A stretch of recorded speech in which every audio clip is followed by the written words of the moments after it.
اور وہ کون سی عبادت ہے؟ جسے ہم روزہ کہتے ہیں.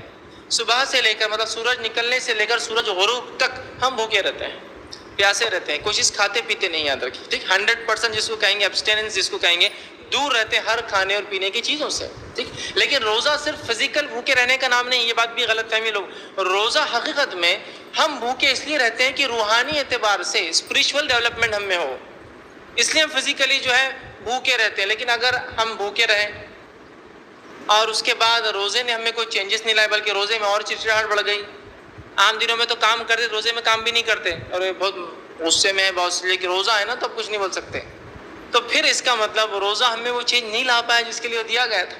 تو پہلی اس کی فضیلت یہ ہے اس مہینے کی کہ اللہ نے ایک فرض عبادت کے لیے اس مہینے کا انتخاب کیا, سلیکشن کیا. میں سمجھتا ہوں اتنی فضیلت بھی ہمارے لیے بہت جو ہے چیزوں کو سمجھا دے رہی. روزہ فرض ہے. اسلام میں 5 چیزیں ایسی ہیں جو فرض ہے نا, بنی الاسلام علی 5, صحیح بخاری کی روایت ہے, اسلام کی بنیادی آپ صلی اللہ علیہ وسلم فرمایا 5 چیزوں پر ہے. پہلا, گواہی دو کہ اللہ کے سوا کوئی معبود برحق نہیں اور محمد صلی اللہ علیہ وسلم اس کے بندے اور رسول ہیں. دوسرا, نماز قائم کرو. تیسرا, روزہ رکھو. چوتھا, زکوٰۃ دو. اور 5واں, حج کرو اگر اللہ نے استطاعت دی ہے تو گویا روزہ تیسرے نمبر پہ آ جاتا ہے. ہمیں چاہیے کہ ہم روزہ رکھیں, تو روزہ فرض ہے. اس فرض عبادت کے لیے اللہ نے ایک سلیکشن کیا, ایک منتھ کا, اور منتھ رمضان ہے. میں سمجھتا ہوں یہ بہت بڑی فضیلت اس مہینے کی کہ اللہ نے ایک فرض عبادت کے لیے اس مہینے کو چنا, اس کا سلیکشن کیا. دوسری چیز وہ یہ ہے, رمضان کی دوسری فضیلت وہ یہ ہے تاکہ انسان عبادت کرے تو اللہ رب العزت اس مہینے میرے اور آپ کے لیے اس کو بند کر دیتا ہے جو عبادت سے روکتا ہے, بہکاتا ہے اور انسانوں کو برائی کی طرف لے جاتا ہے. نبی اکرم صلی اللہ علیہ وسلم فرماتے ہیں, اور یہ متفق علیہ, صحیح بخاری سے مسلم کی حدیث, آپ نے فرمایا رمضان کا مہینہ شروع ہوتے ہی آسمان کے تمام دروازے کھول دیے جاتے ہیں, مطلب جنت کے تمام دروازے کھول دیے جاتے ہیں, جہنم کے سارے دروازے بند کر دیے جاتے ہیں, اور تمام سرکش جن اور شیاطین قید کر دیے جاتے ہیں. تو یہ اس مہینے کی 3 فضیلتیں ایک ہی روایت میں. پہلا, جنت کے دروازے کھلے, مطلب مغفرت عام ہے, جس کو لینا ہے لے لے. جیسا کوئی کہے کہ کوئی مالدار شخص ہے اور اس نے اپنی دولت کے مطلب اپنے تجوری کے کھول دی ہے, جتنا جس کو لینا ہے لوٹ لے, لے لے, جو کرنا ہے کر لے. اب ایسا زرین موقع مجھے اور آپ کو مل جائے کہ کوئی اپنے دولت کے دروازے کھول دے اور کہے کہ یہ آپ کا ہے, جو اٹھانا جتنا ہاتھ لگے آپ کا ہوا, تو میں نہیں سمجھتا ہوں آپ خود چھوڑیں گے, کسی کو بلائیں گے, گاڑی لے کر آئیں گے, اور جو کچھ ہو سکتا ہے کرنے کی کوشش کریں گے نا, جتنا ہو سکتا ہے جیب میں, جتنا ہو سکتا ہے ہاتھ میں, منہ میں, جہاں جہاں ہو سکتا ہے بھر کے لے جائیں گے آپ, کیونکہ موقع ہی ہے نا. تو ویسے ہی جنت کھلی ہے. اب بہت سی بار لوگ سوچتے جنت کے دروازے کھلے تو ہم کو کیا سمجھ میں آ رہا, تو میں ایک ایگزامپل دیتا ہوں. 3 سال سے اورنگ آباد میں بارش نہیں ہوئی تھی. اب اگر 3 سال بعد ایسی خبر آئے تھوڑے دن بعد کہ جائکواڑی ڈیم کے پورے دروازے کھول دیے گئے, تو یہاں بیٹھے بیٹھے خوشی ہوتی, مطلب اگلے سال پانی کی کمی نہیں ہوں گی. دروازے کھلے وہاں پیٹھن میں 50 کلومیٹر دور, خوشی ہوتی ہے اورنگ آباد والوں کو. تو ایک دروازہ وہاں کھلا ہے, صرف ایک نعمت کا, پانی کا, تو خوشی محسوس ہوتی ہے نا, ارے ہاں اب اگلے سال پانی کا مسئلہ نہیں ہوگا انشاءاللہ. تو اندازہ لگائیے, یہی معنی ہے کہ فزیکلی تو دیکھ نہیں سکتے ہم جنت کو, لیکن کھلی ہے, پالو, حاصل کر لو, لے لو, تمہارے لیے چھوڑ دی گئی ہے, دروازے کھلے, مطلب یہ مہینہ ہے جس میں تم اس کو حاصل کر سکتے ہو. یہ سگنیفیکنس, ایک معنی ہے اس کا. گیٹ کھل گئے مطلب پانی ایکسیس ہو گیا, ڈیم میں بہایا جا رہا ہے, مطلب ڈیم فل ہو چکا ہے, اگلے سال کے لیے پانی ہے. تو یہاں جنت کے دروازے کھلے ہیں, جہنم کے دروازے بند ہیں, مطلب اللہ کی مغفرت عام ہے. جہنم کے عذاب سے بچنا بہت آسان ہے اس مہینے میں. اس مہینے کو اپنے مغفرت کا مہینہ میں اور آپ بنا سکتے ہیں. اور ایک اور اہم چیز, تیسری چیز, سرکش جن اور شیاطین قید ہے, جو بہکانے والا بند ہے, جو وسپرز دیتا ہے, جو بہکاتا ہے, آ کے پھسلاتا ہے کہ یہ تھوڑی دیر سو جاؤ, فجر کا بھی کوئی مسئلہ نہیں ہے, اذانیں آدھا گھنٹہ پہلے ہو جاتی ہے, خیر مرد جماعت سے پڑھتے ہیں تو آدھا گھنٹہ پہلے جاتی ہے, ابھی تو ٹائم باقی ہے, ابھی تو سورج نکلنا ہے, اذان ہی ہو رہی ہے, آپ محسوس کر سکتے ہیں, ہے نا.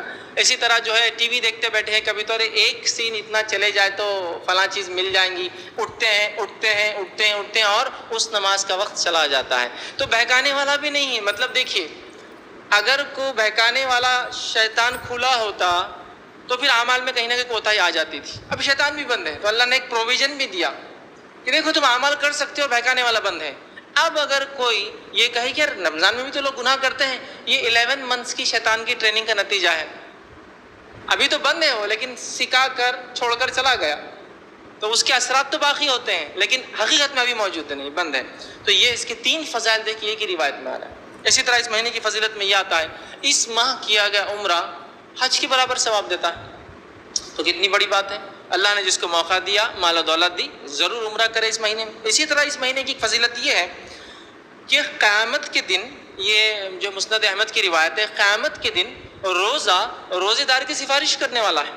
اور نبی اکرم صلی اللہ علیہ وسلم نے فرمایا کہ حدیث کا الفاظ یوں ہے کہ قیامت کے دن قرآن آئیں گا اور کہیں گے اللہ یہ راتوں میں میرے لیے جاگتا رہا، مطلب قیام کیا، راتوں کی نماز پڑھی اور مجھ کو تلاوت کی، اور روزہ آ کر کہیں گے اللہ یہ میرے وجہ سے دن بھر بھوکا اور پیاسا رہا۔ اور رسول اللہ صلی اللہ علیہ وسلم فرماتے ہیں دونوں ضد کریں گے، دونوں اڑ جائیں گے، ایک روایت میں دونوں لڑیں گے کہ نہیں ان کو تو آپ کو چھوڑنا ہی پڑے گا، اور وہ کہیں گے ان کی مغفرت کر، میرے پڑھنے والے کی اور مجھے رکھنے والے کی، اور اللہ تعالیٰ آپ سے فرماتے ہیں دونوں کی بات رد نہیں کریں گے اور قبول کریں گے۔ گویا روزہ اور قرآن سفارشی ہے، سفارشی ہمارے جو روزے قیامت اللہ کے پاس لڑیں گے ہمارے لیے آ کر۔ تو کتنی بڑی بات ہے نا۔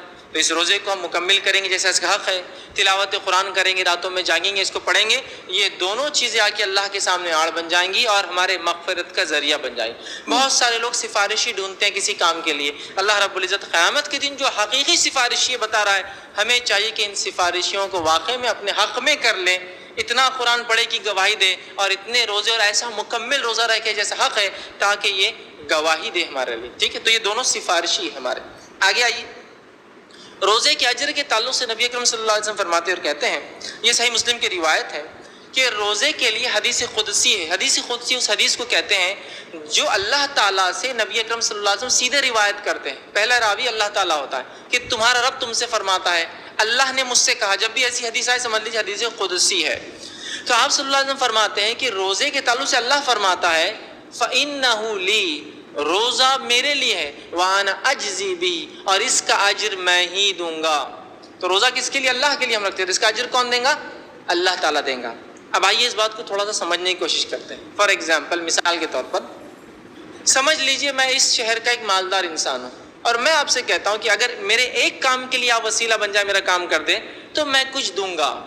تو آپ آٹومیٹیکلی میرے اسٹیٹس کے اعتبار سے ایکسپیکٹیشن آپ کی ہوتی ہے، یار ان کا اسٹیٹس یہ ہے تو کم از کم اتنا تو ایک آدھ کچھ ہینڈ سیٹ وغیرہ تو مل ہی جانا چاہیے، ایک آدھ فلاں اسٹیٹس اور ہے تو ایک آدھ ٹو ویلر کا تو ایکسپیکٹیشن ہو سکتی ہے کہ اگر یہ کام ان کا ہو جائے تو ہوتا ہے نا۔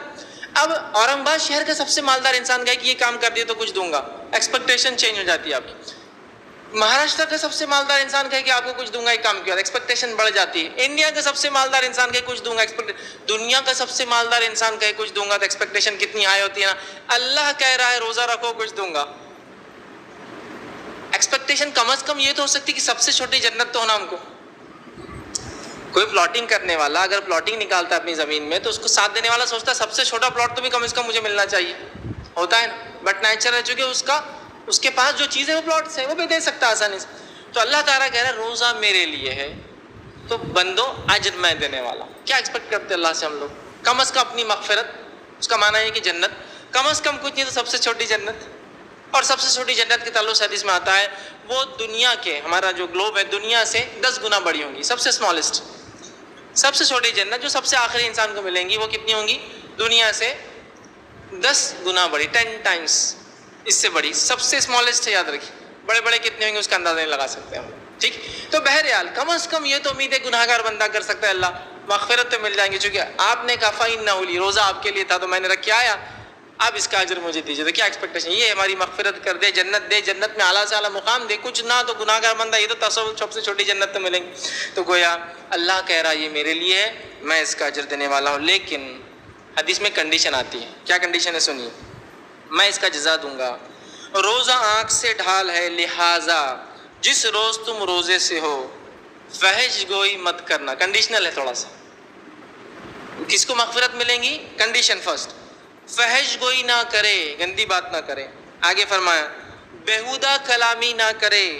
آگے فرمایا اگر کوئی گالی گلوچ کرے، لڑنے آئے تو کہہ دے میں روزے سے ہوں، میں یہ کام نہیں کر سکتا، لیکن اس کا ہرگز معنی نہیں ہے کہ افطار کے بعد ملو، تو وہ ہو جائے گا کہ نہیں فیض بھائی نے بولے اب بات تو سمجھ میں آ گئی، افطار کے بعد ملو آپ میرے کو، پھر باقی پورے جمع کر کے لکھ کے رکھتی ہوں اور پھر بتاؤں گی کیا اس کا بدلہ ہے، نہیں ہونا چاہیے۔ تو افطار میں جب انسان روزے کی حالت میں کہہ رہا ابھی نہیں، اس کا مطلب میں نہیں لڑنا چاہتا ہوں، یہ ٹریننگ ہے میری اور میں یہ کام نہیں کر سکتا۔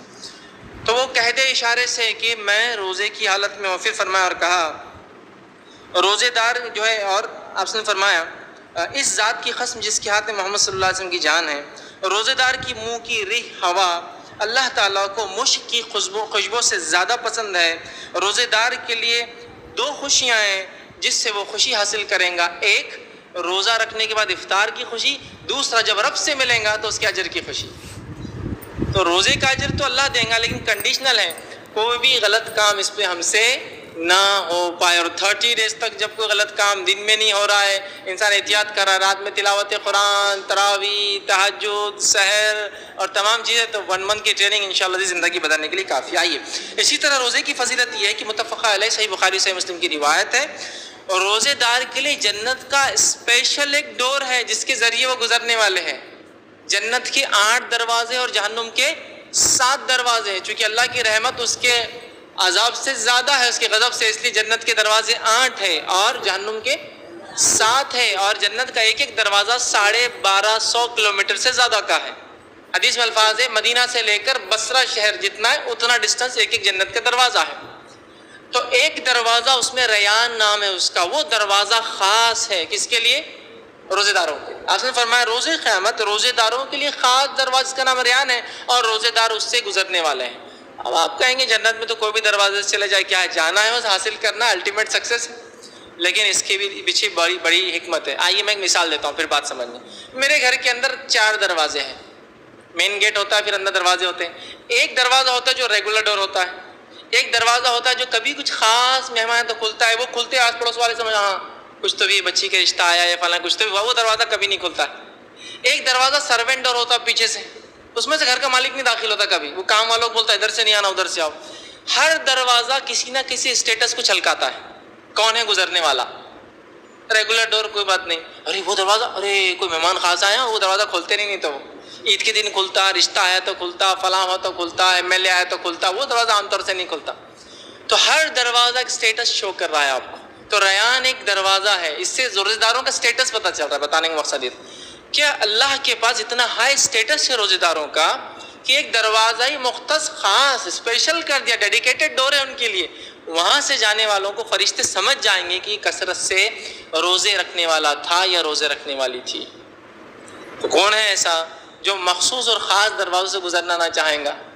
یا آپ کو اگر کوئی مہمان بلائے اور مہمان خاص بول کر سرونٹ ڈور سے اندر بلائے تو فیل ہوگا نا آپ کو کبھی نہ کبھی کہ دیکھو بلائے اور پیچھے سے میں وہ کیے، ان کو تو سامنے سے ہوتا ہے نا، تو اندازہ لگا ایک دروازہ ڈیڈیکیٹڈ ہے، اس سے اس کی روزے کی اس مہینے کی فضیلت پتہ چلتی ہے۔ اسی طرح رمضان کا سارا مہینہ اللہ کے رسول صلی اللہ علیہ وسلم فرماتے ہیں، ابن ماجہ کی حدیث ہے، رمضان کا سارا مہینہ اللہ تعالیٰ لوگوں کو جہنم سے نجات دیتا رہتا ہے، سارا مہینہ۔ تو گویا یہ پورا مہینہ وہ مہینہ ہے جس میں میں اور آپ اپنی مغفرت کروا سکتے ہیں۔ کیوں؟ آگے میں انشاءاللہ آخری میں ایک بات رکھوں گا کیسے کروا سکتے ہیں۔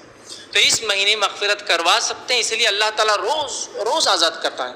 ایک اور حدیث میں آتا ہے کہ ہر روز افطار کے وقت اللہ تعالیٰ لوگوں کو جہنم سے نجات دیتا ہے۔ اس کا علماء اس کی شرح لکھتے ہیں، چونکہ ابھی تو کوئی جہنم جنت میں گیا ہی نہیں ہے، پھر روز اللہ دے رہا ہے۔ اس کا معنی یہ ہے وہ لوگ جو اتنے برے اعمال کرتے تھے، جن اعمال کو اگر وہ توبہ نہ کرتے تو جہنم میں چلے جاتے، وہ لوگ ہر روز روزہ رکھتے ہیں اور اتنی اچھی توبہ کرتے ہیں کہ شام تک ان کا رب افطار کے وقت ان کو معاف کر دیتا ہے۔ یہ معنی ہے اس کا۔ پھر ابھی تو کوئی گیا نہیں، لیکن یہ معنی ہے گناہ گار، اور ہم میں سے ہر شخص گناہ گار ہے، کوئی بھی انسان کتنا بھی نیک ہو، اس لیے کل بنی آدم خطا، آدم کی تمام اولاد خطا کار ہے۔